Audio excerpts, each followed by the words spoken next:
Todos nós buscamos algo que nos dê satisfação verdadeira.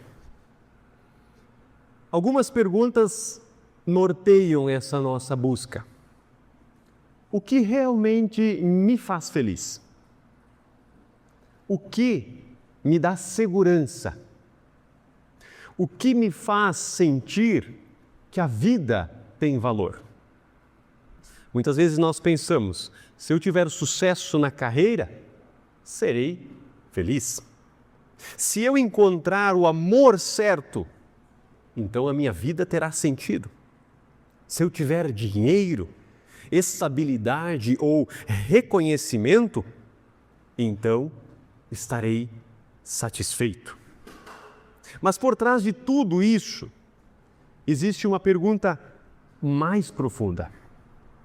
O que pode realmente saciar a sede da nossa alma?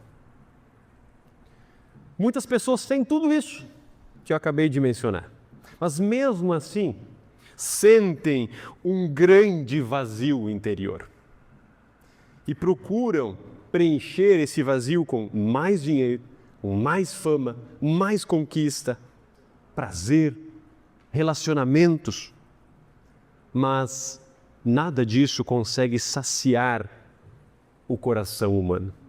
E é exatamente sobre essa sede de satisfação que Jesus fala conversando com a mulher samaritana. Jesus chega ao poço de Jacó por volta do meio-dia, o horário mais quente. E isso já nos revela algo muito importante. Imaginemos que o mais óbvio seria ir logo de manhã, bem cedinho, nos primeiros raios do sol, na primeira hora da manhã. Os judeus contavam a primeira hora como às 6 da manhã, por isso a sexta hora é o meio-dia, como diz a Bíblia. As mulheres iam cedo buscar água, antes do sol esquentar. Vocês imaginem, carregando vasilhas pesadas de água ao meio-dia. Não fazia sentido. Mas por que essa mulher vai sozinha, então, ao meio-dia? Esta mulher com quem Jesus conversa era marcada por várias barreiras. Primeiro, a barreira racial. Ela era samaritana e o próprio texto diz que os samaritanos não se dão com os judeus. Os judeus desprezavam os samaritanos. Havia também a barreira religiosa. Os samaritanos eram considerados hereges porque eles tinham um culto sincretista, onde haviam elementos de cultos pagãos misturado a elementos de culto judaico. Por isso os judeus também os desprezavam por causa dessa religiosidade. Havia também a barreira de gênero. Um homem judeu não falava com uma mulher em público, ainda mais uma samaritana. E a barreira moral. Ela tinha tido 5 maridos. Agora esse sexto não era seu marido. Uma mulher de uma cultura marginalizada, sendo marginalizada dentro da sua própria cultura, dentro do seu próprio povo. Mas aqui Jesus faz algo extraordinário. Ele rompe todas essas barreiras, racial, cultural, religiosa, social, moral, e pede àquela mulher água. Por isso que ela se impressiona com o fato de Jesus dirigir a palavra a ela. O Senhor é judeu e eu sou samaritana e tu me pede água? E aí o próprio texto do Evangelho explica ali, entre parênteses, essa surpresa da mulher. Ela disse isso porque os judeus não se dão com os samaritanos. E aí, seguindo, Jesus responde: se você soubesse o que Deus pode dar e quem é que está lhe pedindo água, você pediria e ele lhe daria água da vida. É como se Jesus dissesse a ela: eu tenho algo para você que é tão essencial para o espírito como a água é essencial para o físico, para o corpo. Aquela mulher estava marcada pela busca de satisfação através de relacionamentos vazios. Teve 5 maridos, e esse sexto que agora estava com ela não era marido dela. E Jesus revela algo muito profundo aqui. Nada fora de nós pode saciar a sede da alma, somente aquilo que Deus coloca em nós. E essa promessa de Jesus começa já lá no Antigo Testamento. Ela foi anunciada por Moisés no livro de Êxodo. Nós ouvimos a leitura, quando o povo estava no deserto, eles estavam sedentos, reclamavam, brigavam com Moisés e com Deus, porque eles estavam morrendo de sede, eles e os seus animais. Então Deus ordena que Moisés fira a rocha e algo impossível acontece. Dela sai água para matar a sede daquele povo e dos animais. Esse texto nos aponta para algo maior. A rocha é uma figura para Cristo. Assim como a rocha foi ferida e dela saiu água para matar a sede do povo de Israel, dando esperança a todos, também Cristo foi ferido na cruz e dele jorrou água, água da vida. E essa água também nos faz lembrar do que Jesus disse lá no capítulo 3 de João, que nós ouvimos no último culto. Quem não nascer da água e do Espírito não pode entrar no reino de Deus. E essa água nos remete ao nosso batismo. É no batismo que Deus nos dá a vida, nos dá perdão, dá renovação. E o Espírito Santo, que é quem gera em nós a fé verdadeira, firmada em Cristo, para a vida eterna. A água da rocha lá no deserto, em Meribá e Massá, aponta para Cristo ferido na cruz. Ali jorrou a água que dá vida ao mundo inteiro. Jesus é a fonte da água da vida. Jesus é a nossa salvação. Há um grande perigo que nos rodeia, que é a esperança depositada em falsos salvadores. Nós construímos a nossa esperança em coisas como a nossa carreira profissional, o dinheiro, a moralidade, o sucesso ou até relacionamentos. Mas todos esses salvadores falham. Se você edificar a sua vida em cima de valores morais apenas, ou da sua profissão, ou em cima do seu cônjuge, ou do dinheiro, e eles fracassarem, não haverá esperança para você. Sabe por quê? Porque todos os outros salvadores, exceto Jesus, não são de fato salvadores. Se a sua carreira fracassar, ela não te perdoará. A vergonha, a humilhação te punirão, te desprezarão. Se o teu casamento fracassar, a vergonha também te punirá e te desprezará. Mas Jesus é o único que nos satisfaz completamente. Caso você o abrace, Ele te perdoará. Caso você falhe com Ele. A sua carreira, o seu trabalho, o seu desempenho social não podem morrer pelos seus pecados. Algo profundo nessa história é a maneira como Jesus trata aquela mulher. A sociedade via nela apenas pecado, vergonha, fracasso. Mas Jesus vê nela um ser humano e a ama. Conversa com ela, revela a sua identidade a ela. Ele se apresenta a ela como o Messias que haveria de vir. Isso mostra algo fundamental na nossa fé. Jesus dá dignidade às pessoas que o mundo despreza, especialmente às mulheres, que naquele contexto em que essa mulher samaritana se encontrava, era desprezada e marginalizada. O Evangelho, o amor de Deus sempre restaura a dignidade humana. Transforma pessoas pecadoras em filhos de Deus, amados pelo Pai Celestial. O que lhe faz realmente feliz? o que lhe traz real satisfação. Alguns de nós têm a esperança firmada no amor romântico, na carreira profissional, alguns até na política ou em causas sociais, alguns no dinheiro e nos benefícios que ele traz. Mas o que quer que faça você dizer, bom, se eu terei tal coisa, se eu serei feliz, se eu chegar lá, então eu saberei que eu sou importante, então saberei que eu tenho significado, então saberei que eu tenho segurança. O que quer que faça você dizer isso, provavelmente é algo exterior a você. Jesus diz que não há nada fora de você capaz de lhe satisfazer de verdade a sede que existe lá no fundo, no seu interior. Jesus declara que essa coisa que precisamos, Ele coloca dentro de nós. Ele pode oferecer satisfação absoluta, independente do que está acontecendo fora de nós, ao nosso redor, independente das circunstâncias da nossa vida. A maioria de nós não é capaz de ouvir o que Jesus está falando. Talvez seja o fato de que somos incapazes de reconhecer o tamanho da sede da nossa alma pelo que Ele é. Tentamos ser nossos próprios salvadores.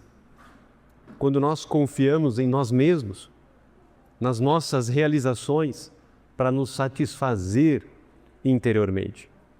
O que, na verdade, só nos levará à insatisfação.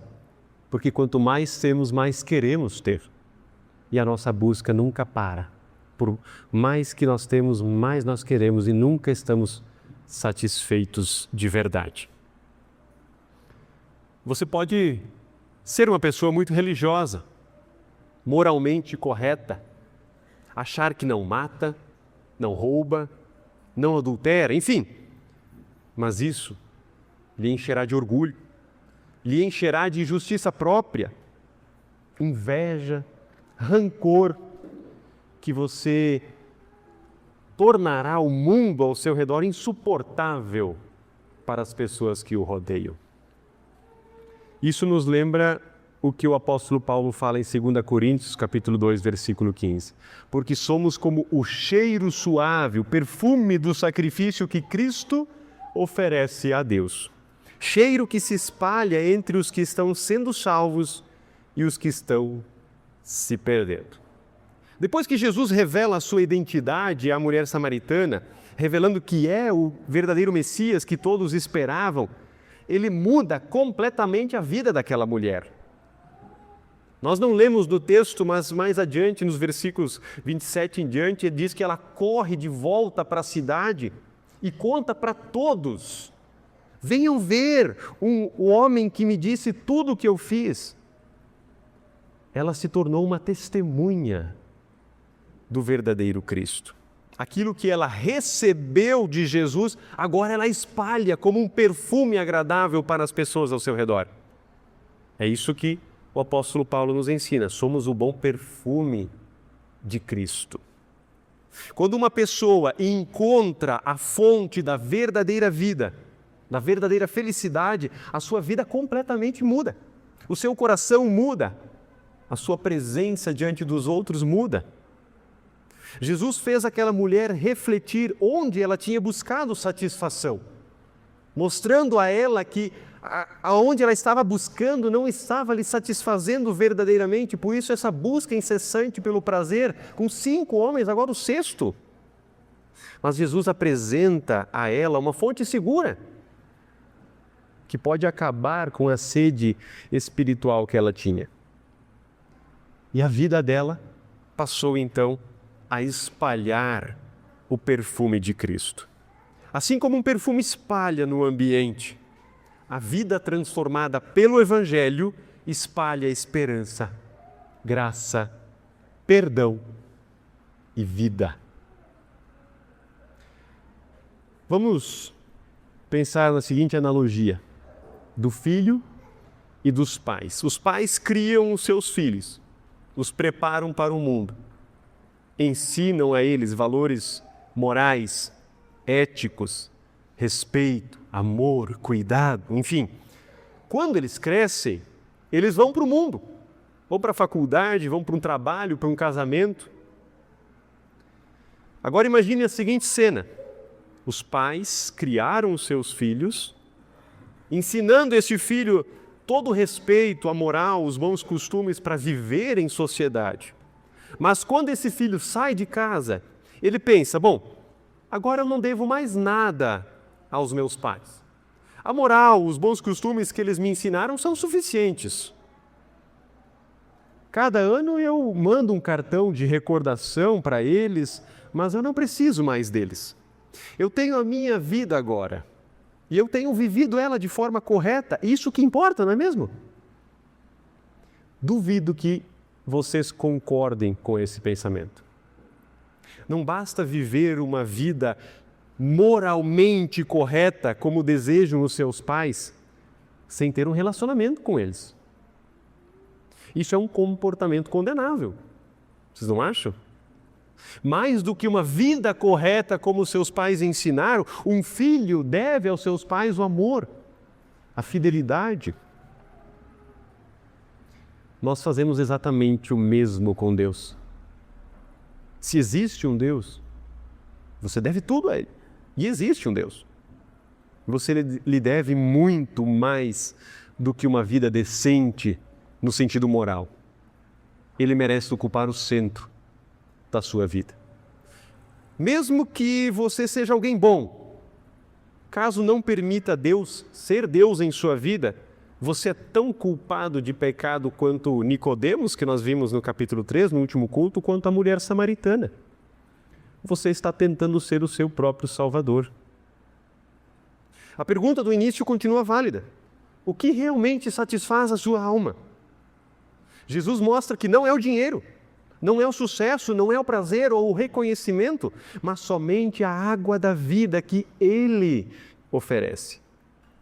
Cristo foi ferido, assim como a rocha foi ferida lá no deserto, e dele jorrou água. Quem bebe desta fonte encontra perdão, dignidade, encontra uma nova vida. E passa então a espalhar o bom perfume de Cristo no mundo. A mulher samaritana contou aos amigos sobre o que ela achou. Ela testemunhou o encontro com o Messias e convidou a todos a encontrar também essa água da vida. Agora pensemos, por que ela descobriu a salvação? Vou contar para vocês que foi porque Jesus sentiu sede. Não fosse a sede de Jesus, ele não teria ido ao poço. A mulher não teria encontrado e conversado com Jesus e não teria encontrado a água da vida. Mas por que Jesus sentiu sede? Porque o Filho divino de Deus, o Criador do céu e da terra, se esvaziou da sua glória, desceu ao mundo, viveu como um ser humano mortal, vulnerável, sujeito a ficar cansado e sedento. Em outras palavras, a mulher samaritana encontrou água viva porque Jesus disse, tenho sede. Na cruz, minutos antes de morrer, ele disse mais uma vez, tenho sede. Referindo-se a mais do que apenas a necessidade de água para o seu corpo físico, Jesus estava experimentando ali a perda do relacionamento com o seu Pai, porque ele estava levando sobre si na cruz o castigo que nós merecíamos levar por causa dos nossos pecados. Ele estava sendo excluído do Pai, a fonte da água da vida. Ele estava experimentando a sede suprema, torturante, mortal, eterna, da qual a pior morte por desidratação é só uma amostra. Por Jesus ter experimentado a sede cósmica na cruz, a nossa sede espiritual foi satisfeita. Por ele ter morrido, nós podemos nascer de novo. E ele o fez com alegria. E contemplar o que ele realizou e porque o fez, desviará o nosso coração das coisas que nos escravizam e fará com que esse coração se volte para a adoração a Deus. Esse é o Evangelho. O mesmo para o marginalizado, para o homem, para a mulher, para o prestigiado Nicodemos, para a marginalizada mulher samaritana, o mesmo para todos nós. Que o Espírito Santo, que habita em nosso coração desde o nosso batismo, nos faça espalhar o bom perfume de Cristo através de nossos pensamentos, de nossas palavras e de nossas ações, testemunhando com todos ao nosso redor o amor de Deus que foi revelado a nós em Cristo Jesus. Que possamos ser para com Deus o bom perfume de Cristo, espalhando pelo mundo este Evangelho. Que Deus nos abençoe. Amém.